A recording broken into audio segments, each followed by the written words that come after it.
A24 is a movie studio and a production company that achieves what few in that space do: the creation of an overall mood or vibe.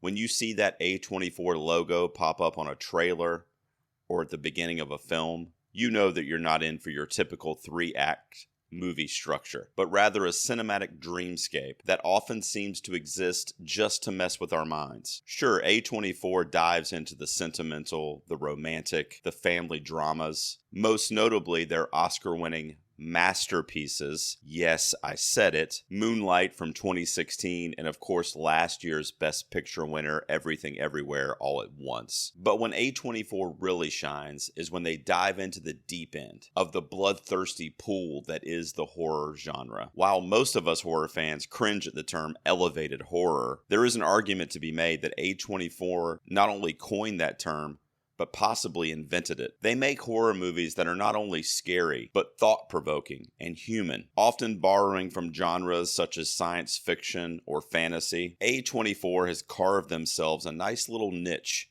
in the horror genre. So fresh off of their supreme reign this past award season with Everything Everywhere, I thought it would be pretty devilish of me to give you my 10 favorite A24 horror movies.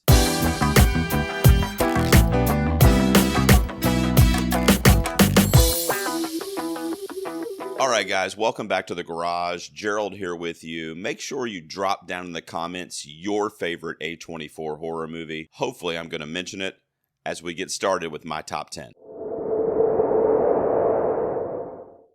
Like that. Like that. You did it again. No, I didn't. First of all, a podcast takes a lot of work, okay?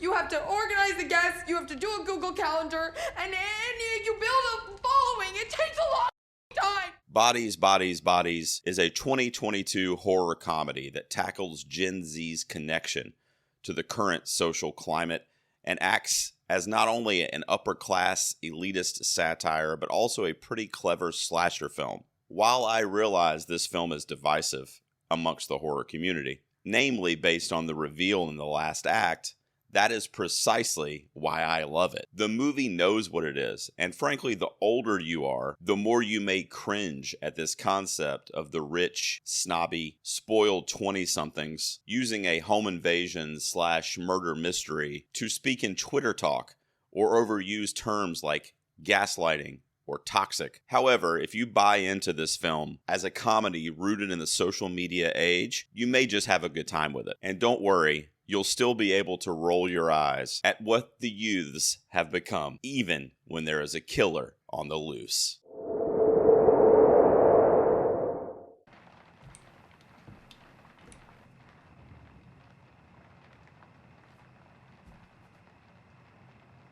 Hey.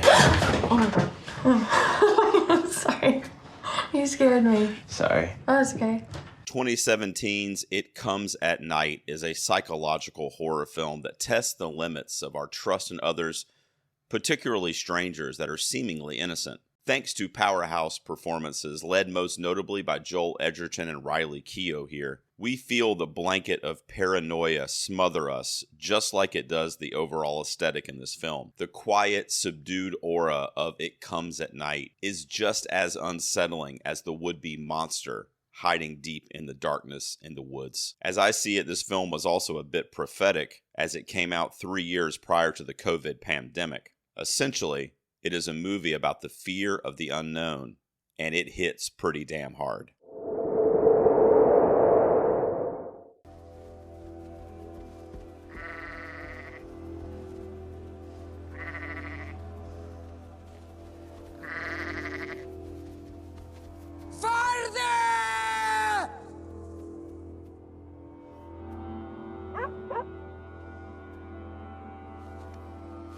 This won't be the last time the A24 subgenre of, quote, animal horror comes up on this list.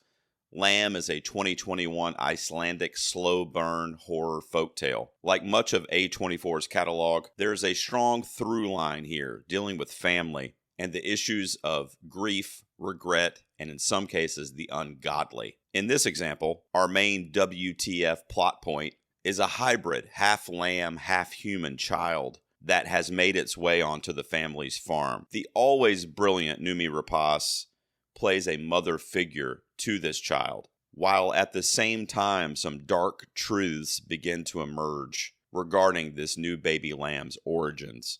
Is this all just a dream-like imagined existence, or is there something truly supernatural going on? Lamb does a wonderful job at keeping us guessing, all the while making us wonder if we should be terrified or somewhat charmed by the proceedings.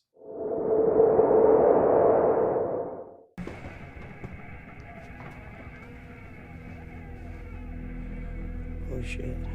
You call the cops. Fuck that. Hey, stop, motherfucker!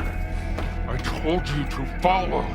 If you ever wanted to see the legendary Patrick Stewart as a Nazi nightclub owner, then you're in luck with 2015's Green Room. Green Room acts as a template based from a home invasion film, but set in a punk rock nightclub in the Pacific Northwest. The late great Anton Yelchin stars in one of his best roles as he and his bandmates are trapped inside the club, held as prisoners because they witnessed heinous crimes at the hands of the white supremacists who work at and run the club. So now they are forced to find a way out. Some of the things that they have to do are both gut-wrenching and awe-inspiring. The film packs a pretty hefty punch, and it's one of the more memorable in the A24 catalog.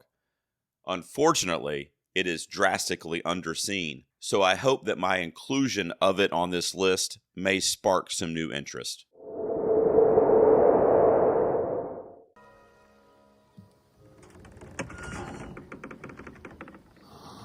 I can't stay here any longer. Howard was supposed to take me away. It'd be easier for me if I didn't feel like I was abandoning you. You understand that?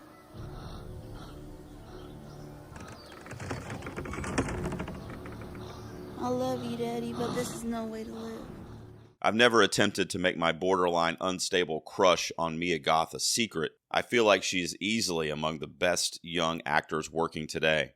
She continues to wow me with each role that she takes on, but none have floored me more than her turn in Ty West's film Pearl. Goth plays the titular Pearl in the 1920s Midwest, and she just dreams of making it big in Hollywood. The problem is that she is abstractly a prisoner in her own home, stuck in a guilt-ridden loop of taking care of her ailing father and having to obey her strict mother. There is a darkness in Pearl, and once she tells herself that nothing and no one is going to stand in her way, that darkness may have to come out. I've often said that Ty West's Pearl is like if Dorothy snapped in The Wizard of Oz and went on a killing spree. Now, if that just isn't down-home goodness at the movies, I don't know what is.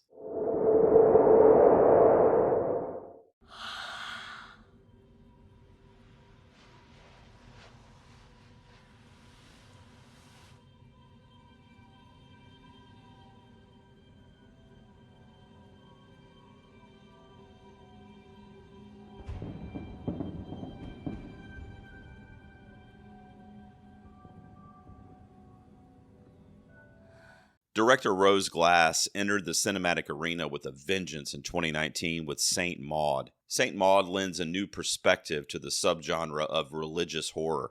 Instead of battling demons or malevolent forces, perhaps the darkest battle is the one within ourselves. How do we cope with our own beliefs? And if they do not line up, how do we cope with the beliefs of those around us? Murford Clark turns in a brilliantly haunting performance as our lead Maud. A woman who is so devout to her Lord and Savior that she feels like he is literally living inside of her, thusly bringing her to act as a self-proclaimed savior to the world. Glass really turns the tables on the audience over and over again, as we never know what we are really seeing on camera. Is it legitimate, or is it just a manifestation of Maud's own beliefs and thoughts? One thing that I know that I did see was the last 10 seconds of this movie. A truly jaw-dropping finale to one of A24's best.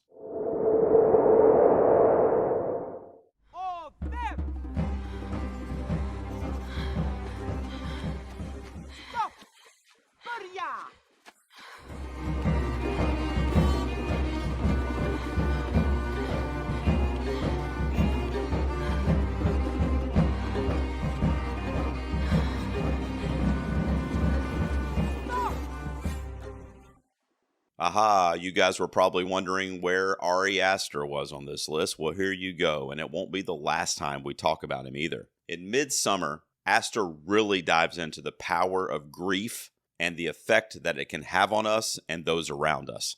Midsummer elicits a perfect blend of both folklore and nail-biting horror. Set during the titular Swedish festival, the film takes place predominantly in daylight, with the sun shining. Not something you see every day with most horror films. The grief on display and subsequently the origins of most of the film's horror comes through our main character Danny, portrayed exquisitely by Florence Pugh. Due to her ongoing drawn-out breakup from her asshole boyfriend and dealing with the grief of a huge tragedy relating to her family, we get a very down-to-earth and tragic performance that mirrors the whole feeling of the film, juxtaposed all the while with flowers, music, dancing, drinking. Also, for those that have seen it, this might seem weird, but at the end of the film, I looked at Danny on screen and I definitely said to myself, good for her. You don't think I know who you really are? I saw what you did in the barn. You deviant little whore. You're insane. You'll end up just like me. Time to turn our backs on sin and make a I'm nothing like you. once and for all. You're a kidnapping, murdering sex fiend. I'm a fucking star. Director Ty West is a filmmaker that I admire so much for his ability to capture the era in which the film is taking place, regardless of the year or the setting. He does that to tremendous effect with 2022's X, a film that takes place at the ground level of a soon-to-be stratospheric pornographic industry in 1979. The film carries this creepy, backwoods, almost Texas Chainsaw Massacre type aesthetic throughout the entire picture. It's very scary, it's very uneasy. Mia Goth shows up again here. Even though her performance in this film is not as revolutionary as her performance in Pearl, she is still a standout.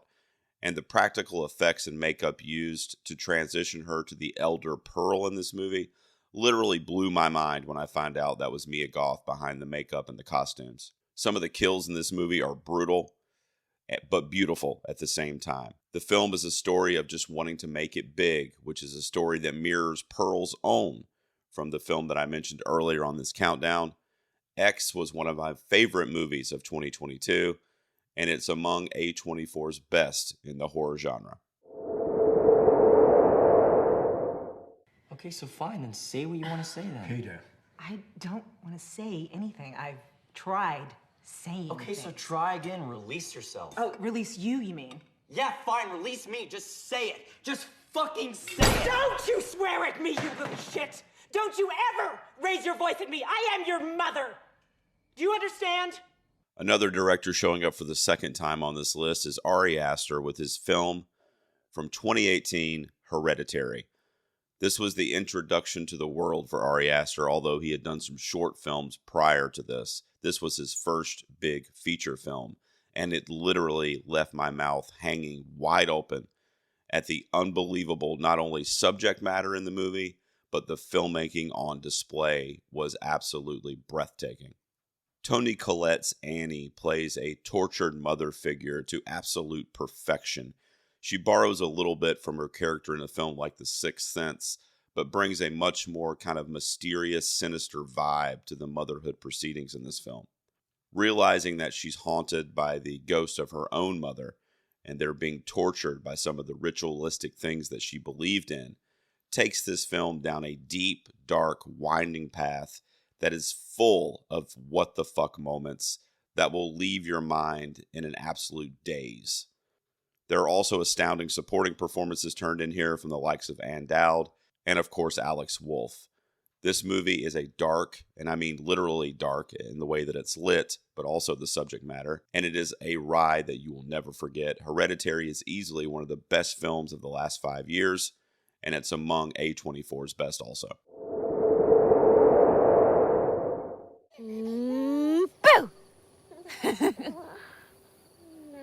Where's Sam? Where's Sam? Where's that little man? Boo!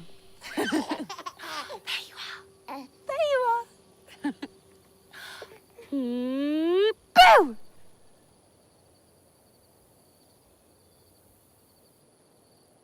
As none of my regular listeners or viewers of this channel are going to be surprised, my number one is The Witch from 2015. Whether you spell that with a W or whether you spell that with the two V's, this is my favorite A24 movie ever across any genre, but definitely in the horror field. I've often described this film as The Shining taking place in colonial New England. It is a film about paranoia. It is a film about the unknown, and it's a film about the changing world as it takes place in the 1600s around the times of the Salem witchcraft trials. Anya Taylor-Joy's character Thomason is a sweet, seemingly innocent young woman who is trying to find her place among her family. But due to all of the uneasiness surrounding not necessarily only witchcraft, but quite frankly womanhood at this period in colonial New England, she is frowned upon and she's looked at as possibly an antagonist in her own family and in her own home.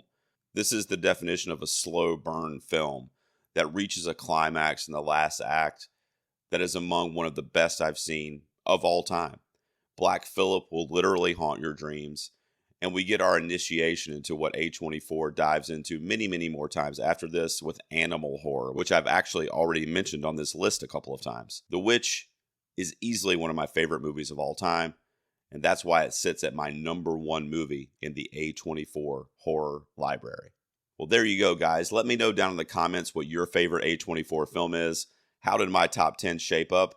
Are you disappointed that any films missed the list? Please let me know, and please subscribe to this channel. I'll see you guys next time in the garage.